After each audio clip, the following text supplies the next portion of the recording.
का टॉपिक है no contact, उनकी दुनिया की खबरें। अगर आप किसी के साथ नो कांटेक्ट में हैं, मतलब आप नो कम्युनिकेशन है, नो टेक्स्ट, नो मैसेजेस, तो आपको अगर फिक्र हो रही है कि उनकी दुनिया में क्या चल रहा है, तो उनकी दुनिया की खबरें लेने की कोशिश करेंगे हम टैरो की हेल्प से और ओरेकल की हेल्प से। तो 5 कार्ड लेंगे हम टैरो में से, शुरुआत करेंगे टैरो से ही, और 10 कार्ड लेंगे ओरेकल के।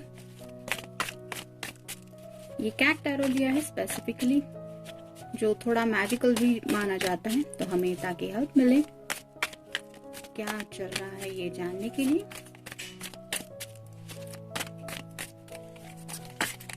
एक, दो,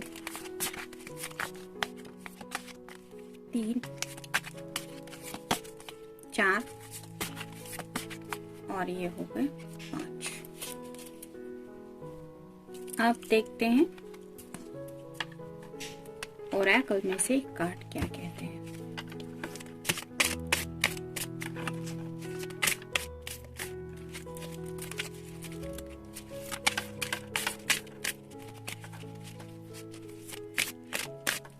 जनरल रीडिंग है तो मे बी आपसे रेजोनेट करे।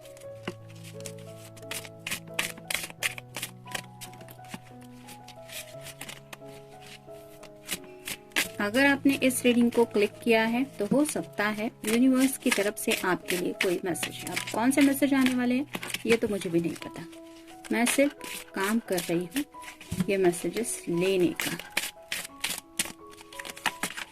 1, 2, 3, 4, 5,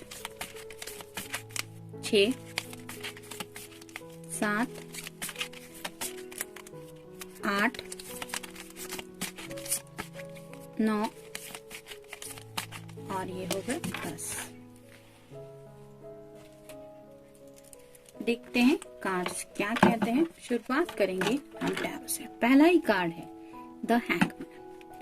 तो ये पर्सन राइट नाउ अपनी लाइफ में बहुत ज्यादा स्टक फील कर रहे हैं। जैसे यहाँ पे एक लॉक लगा हुआ है और एक चेन भी है जिससे उन्हें बांध के रखा है। ऐसे ही शायद उनके सामने जो सिचुएशन है उसमें ये शायद काफी ज्यादा फंसे हुए हैं। यहाँ पे भी देख सकते हैं पैर भी बंधे हुए हैं और हाथ भी बंधे हुए हैं। हाथ के ऊपर भी एक लॉक है जिसकी वजह से ये अपने आप को छुड़ा नहीं सकते। तो ऐसे ही शायद किसी हैंगिंग एनर्जी में, मतलब उन्हें भी राह देख रहे हैं कि कोई शायद कहीं से मुझे हेल्प करने के लिए आई ताकि मैं इस एनर्जी से निकलूं। तो शायद उनके सामने के कोई हालात ऐसे हैं जिसमें शायद उन्हें किसी की जरूरत है और उस पर्सन की तरफ से हेल्प मिलने के लिए शायद ये इंतजार कर रहे हैं, या फिर हो सकता है सिचुएशन बेटर होने के लिए भी ये इंतजार कर रहे हैं। लेकिन जो भी सिचुएशन से वो डील कर रहे हैं उसमें वो काफी ज्यादा स्टक है, जिसकी वजह से शायद आपसे नो कांटेक्ट में है। आप खुद ही सोचिए, अगर ऐसे हाथ बंधे हुए हैं तो वो कैसे आपको कांटेक्ट करेंगे। तो in real moral of the story इतना ही है कि ड्यू टू सर्कमस्टांसेस और हालात वो आपसे कम्युनिकेशन नहीं कर सकते, क्योंकि मुश्किल शायद वही है कि कहेंगे तो क्या कहेंगे। हालात शायद बद से बदतर हुए होंगे और हो सकता है कि कुछ कहने जैसा भी नहीं हो। मतलब कई बार हम पर्सनल लाइफ में जो कुछ भी डील करते हैं, हर बार जरूरी नहीं है कि हम सामने वाले को उस बात की आइडिया दें। कई बार फैमिली मैटर्स होते हैं, कई बार जॉब से रिलेटेड बातें होती है, कई बार स्ट्रेस के मसले होते हैं और कई बार हमारा पर्सनल लेवल पे मूड स्विंग भी होता रहता है, जिसकी वजह से बात करने का मन होता है, या फिर कई बार ऐसा लगता है कि जैसे दुनिया में किसी से भी बात ही ना करें, अपने आप ही रहे। तो ऐसी भी शायद कोई बात हो सकती है जिसकी वजह से थोड़ा फ्रस्ट्रेशन भी शायद ये पर्सन है।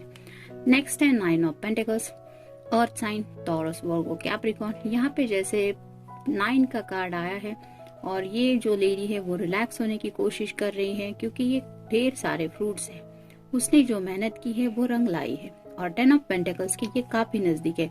मतलब 10 ऑफ कप्स का जो 10 ऑफ पेंटिकल्स का जो कार्ड होता है वो हैप्पी फैमिली होता है 10 ऑफ कप्स की तरह, लेकिन उसमें बड़े बुजुर्ग भी घर के अवेलेबल होते हैं, वो पिक्चर भी होती है। तो शायद उस एनर्जी के काफी नजदीक है ये पर्सन।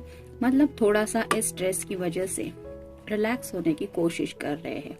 अपने आप को शायद उन्होंने नो कांटेक्ट में रखा है, क्योंकि काफी ज्यादा माहौल से डील कर करके ये थक चुके हैं और इसी वजह से शायद रिलैक्स होने के लिए मे बी अगर ड्रिंक्स वगैरह लेते हैं तो वो लेके थोड़ा सोल्यूशन निकालने की कोशिश कर रहे हैं और उन्हें ऐसा लगता है कि उन्होंने जो कुछ प्लानिंग किया है वो ऑलमोस्ट सक्सेस के करीब है। जैसे यहाँ पे शायद इस एनर्जी से निकलने वाले हैं वो, यही साइन मिलता है हमें कि मतलब ये कार्ड यही बताता है कि इस एनर्जी से वो निकल रहे हैं।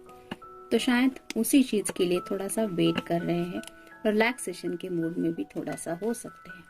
नेक्स्ट है page of cups, water sign cancer, Scorpio या फिर पाइसेस। पेज की एनर्जी जब भी होती है वो थोड़ा सा इमैच्योर या चाइल्डिश बिहेवियर होता है।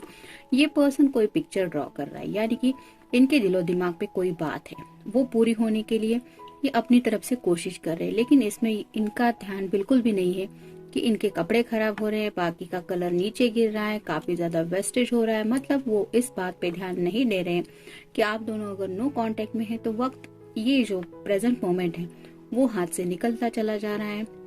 और ये प्रेजेंट लम्हे में अगर आप नो कांटेक्ट में हैं तो फिर ये बेवजह की फ्यूचर की बातें सोच के उन्हें प्रेजेंट खो देने में क्या मिलेगा। तो ये भूल रहे हैं सिर्फ फ्यूचर की राह देखते हुए कि प्रेजेंट भी उनके हाथ में है। वो चाहे तो आपसे बात कर सकते हैं, आपको भी हालात के बारे में आइडिया दे सकते हैं, लेकिन शायद ये अपनी ही दुनिया में बहुत ज्यादा खोए हुए हैं, जिसकी वजह से इनकी आंखों के सामने एक पिक्चर है। जब तक वो पिक्चर पूरी नहीं हो जाती ये पर्सन किसी और बात की तरफ ध्यान देने वाले नहीं है। तो शायद आपके पर्सन किसी स्पेसिफिक बात के लिए इंतजार के लम्हे के लिए रुके हुए हैं। नेक्स्ट है 2 of swords, air sign Gemini, Libra या फिर एक्वेरियस। यहाँ पे देखिए इस आंखों पे पट्टी बंधी हुई है इस लेडी के। तो अगर इसने पट्टी बांधी है उसको कैसे पता चलेगा कि आगे चाकू कहाँ पे फेंकना है, गोल कहाँ पे सेट करना है।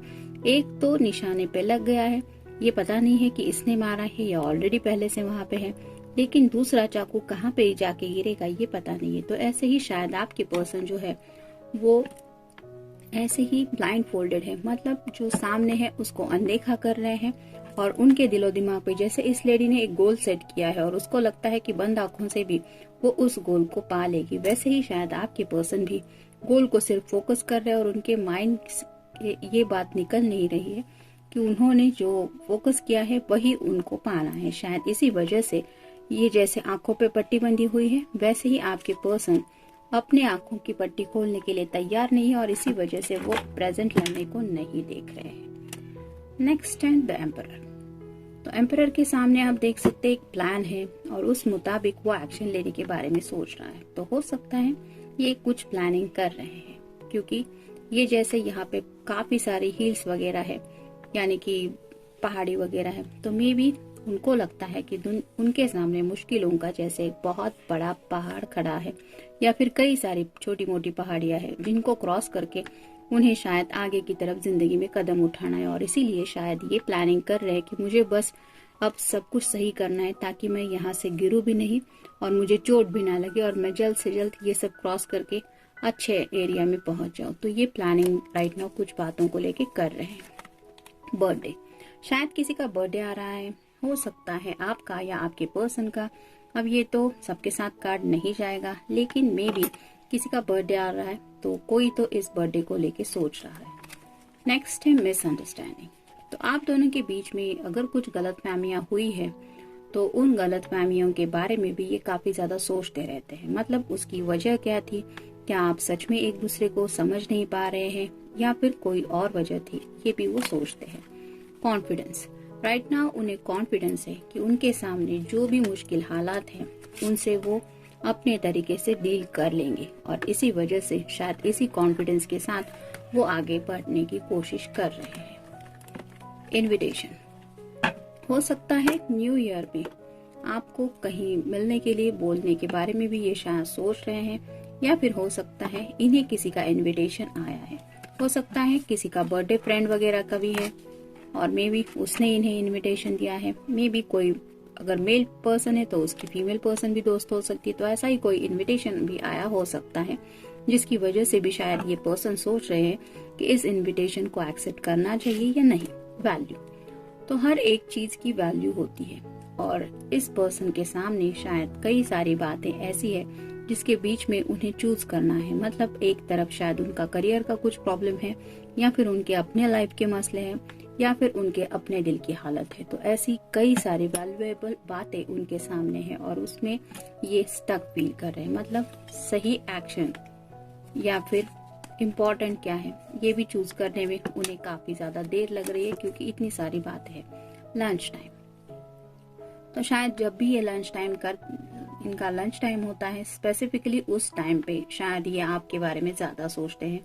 मे बी आप दोनों ने कई बार साथ में लंच किया हो सकता है, जिस वजह से इस पर्सन को वो लम्हे याद आते हैं जब आप दोनों ने ऐसा कोई पल साथ में बिताया था। पेन, राइट नाउ ये थोड़े से पेन में भी है, क्योंकि ऑलरेडी अगर इतने मुश्किल हालात है उनके सामने, तो किसी की भी हालत खराब हो सकती है, और ऐसे ही थोड़ी सी तकलीफ में भी शायद वो है।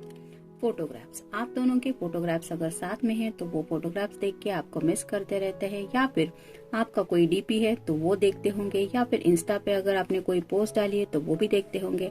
तो शायद आपको सोशल मीडिया पे स्टॉक करते रहते हैं, लेकिन वो फोटोग्राफ्स उन्हें आपकी और भी याद दिलाते हैं। ब्रेक रूल्स, कुछ बातें हैं जिनके लिए इन्हें शायद कुछ रूल्स ब्रेक करने पड़ेंगे, और शायद अब उन रूल्स को ब्रेक करने के लिए ये तैयार है। मतलब ये अपने तरीके से अब जिंदगी को हैंडल करना चाहते हैं। फिजिकल डिस्टेंस, आप दोनों के बीच में अगर राइट नाउ इमोशनल डिस्टेंस भी है, तो उसके साथ ही एक फिजिकल डिस्टेंस भी शायद बहुत ज्यादा बढ़ रहा है, और उस फिजिकल डिस्टेंस की वजह से भी ये शायद आपको मिस करते रहते हैं। उन्हें एहसास है इन दूरियों का, और उन्हें ये भी पता है कि उनके सामने के हालात एक बार अगर सही हो जाएंगे तो शायद इस फिजिकल डिस्टेंस को मिटा के वो आपको मिलने के लिए पूछ सकते हैं। यानी कि ये अगर हम कार्ड ले कि इनविटेशन, तो ये इनविटेशन आपको दे सकते हैं न्यू ईयर में, या फिर जब भी उनके सामने की प्रॉब्लम सॉल्व हो जाए। अगर क्रिसमस के सामने ये सॉल्व होते हैं पहले, तो शायद क्रिसमस तक भी आपको बुला सकते हैं। तो ऐसा सब कुछ उनकी जिंदगी में चल रहा है। इन